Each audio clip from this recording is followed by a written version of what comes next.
Everybody, तो आज की वीडियो में हम देखने वाले हैं कि डार्ट में इफ़ एंड एल्स स्टेटमेंट क्या होते हैं।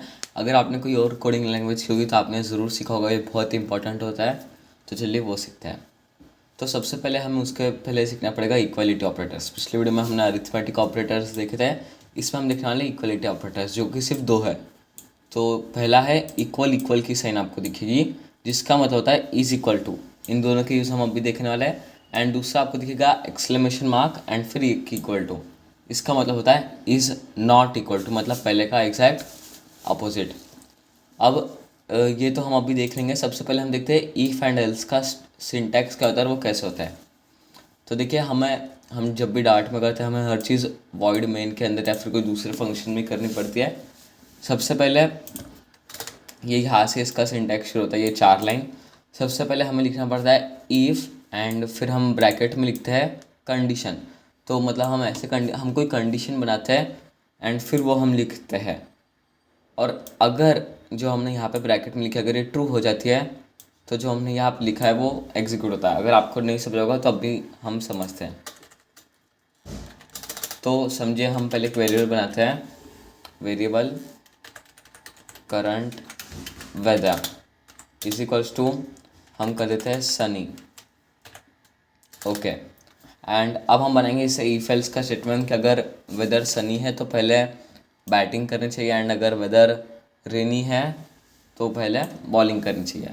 तो देखिए, हमें सबसे पहले लिखना है इफ़ एंड फिर एक पैरेंथेसिस, इसे पैरेंथेसिस कहता है, उसमें हमें लिखनी है कंडीशन। तो अगर मैं लिखता हूँ current weather is equals to मतलब इसे एक ही बार इज इक्वल्स टू कहता है, इज इक्वल्स टू सनी। तो हमने जो इसके अंदर लिखा है वो एग्जीक्यूट हो, यानी इसका मतलब क्या हुआ कि if current weather is equals to sunny, जो कि हमने है लेकिन इसे नहीं बताया है, तो इसकी वैल्यू क्या हो जाएगी पूरे की ट्रू। तो अगर यहाँ पे ट्रू आ जाता है तो हम प्रिंट करवाएंगे कि bat first. Okay. And else का मतलब होता है कि अगर ये ट्रू नहीं हुआ जो हमने इफ़ लिखा था तो एल्स रन होगा। एल्स डालना कंपलसरी नहीं, अगर मैं एल्स नहीं डालता हूँ तो भी काम चल जाएगा, लेकिन अगर आपको दो कंडीशंस चेक कराने तो एल्स काम में आता है। एल्स हम करेंगे print ball first. Okay. And अब हम करके देखते हैं रन।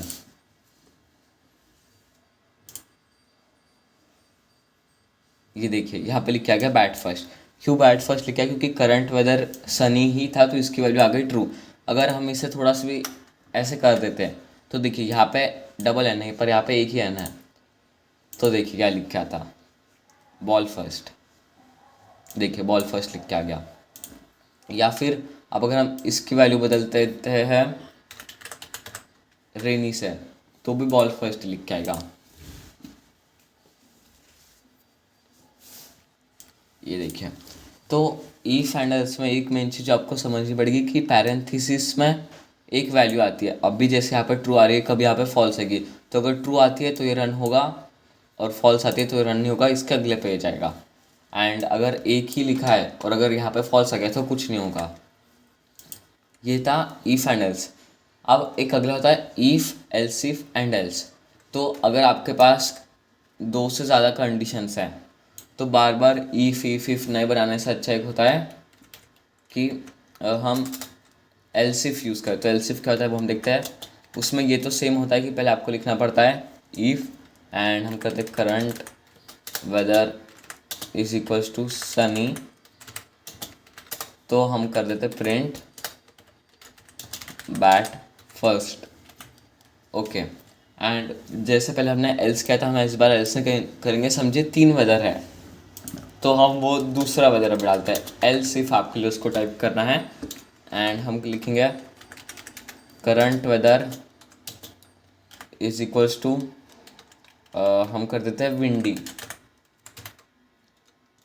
और ये देखिए यहाँ पे एक इक्वल्स टू साइन नहीं डालेंगे वरना उसे लगा कि हम उसे न्यू वैल्यू दे रहे हैं, जो कि यहाँ पे हम नहीं कर सकते। एंड फिर हम देते हैं ऐसा। तो फिर हम प्रिंट करेंगे, कुछ भी प्रिंट कर सकते हैं। अभी तो हम कर देंगे डोंट प्ले। ओके।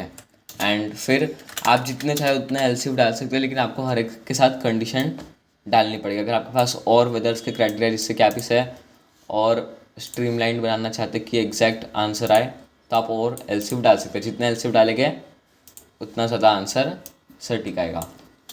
और फिर हम कर देते हैं एल्स, प्रिंट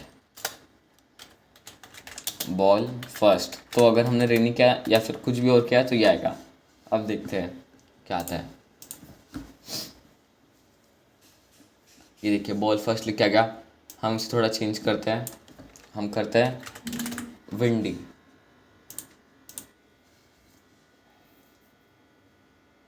तो लिख के आ गया डोंट प्ले। एंड वैसे सनी का तो बैट फर्स्ट आते ही है।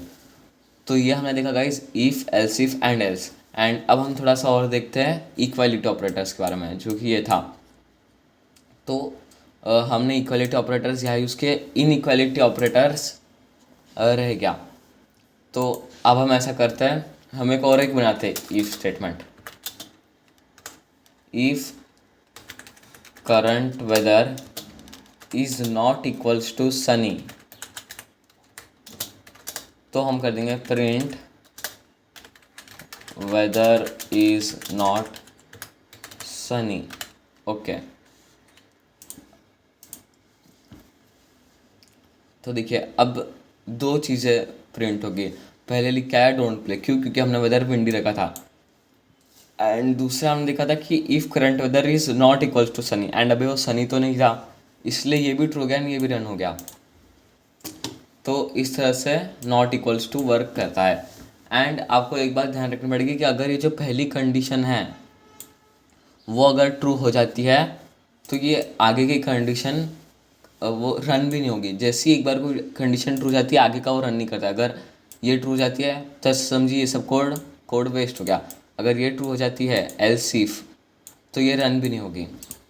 लेकिन क्योंकि हमने इसे अलग इसमें डाला था, ये इसमें नहीं था, तो ये एक बार तो रन होगी। ये हो गया नॉट इक्वल टू। अब हम देखते हैं इक्वालिटी ऑपरेटर्स। इक्वालिटी ऑपरेटर्स को हम इसमें भी इसमें वेरिएबल्स में भी कर सकते हैं। हम वेरिएबल बनाएंगे इज़ वेदर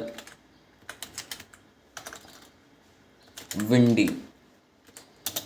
एंड इसमें हम चेक करेंगे, देखिए अभी मैं लिखता हूँ current weather is equals to windy. तो अभी क्या हुआ, हमने एक वेरिएबल बनाया जिसमें लिखा था कि करंट वेदर की वैल्यू विंडी है क्या। अगर वो वैल्यू विंडी रही तो यहाँ पे ट्रू आ जाएगा। इसलिए आप यहाँ पे देखोगे कि इसकी वैल्यू बूल है, क्योंकि यहाँ पे सिर्फ ट्रू या फॉल्स आता है। अगर हम कर देंगे नॉट इक्वल्स टू तो ये फॉल्स होगा। क्यों? क्योंकि करंट वेदर की वैल्यू विंडी है। तो बस इतना बताना था कि हम इक्वलिटी ऑपरेटर्स को वेरिएबल में भी स्टोर कर सकते हैं। एंड जब हमको ऐसे बूलियन वेरिएबल्स बनाते हैं जिसमें हम कुछ चेक करते हैं ये इक्वल है या नहीं है, तो हम ज़्यादातर उसकी स्टार्टिंग ईज़ से करते हैं। आप कोई और इससे भी कर सकते हो, लेकिन ज़्यादातर ये यूज़ होता है ईज़। तो अब हम कर देते हैं इसे इक्वल्स टू। एंड अब मुझे यहाँ पर चेक करना है कि क्या ये वैल्यू ट्रू है या फॉल्स। तो अब हम क्या करेंगे, मैं विंडी का हटा देता हूँ, ये हम लिखेंगे इज़ वेदर विंडी।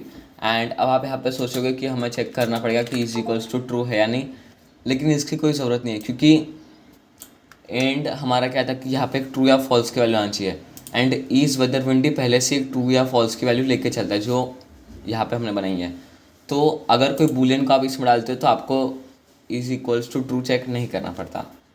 अब हम इसे एक बार रन करके देखते हैं।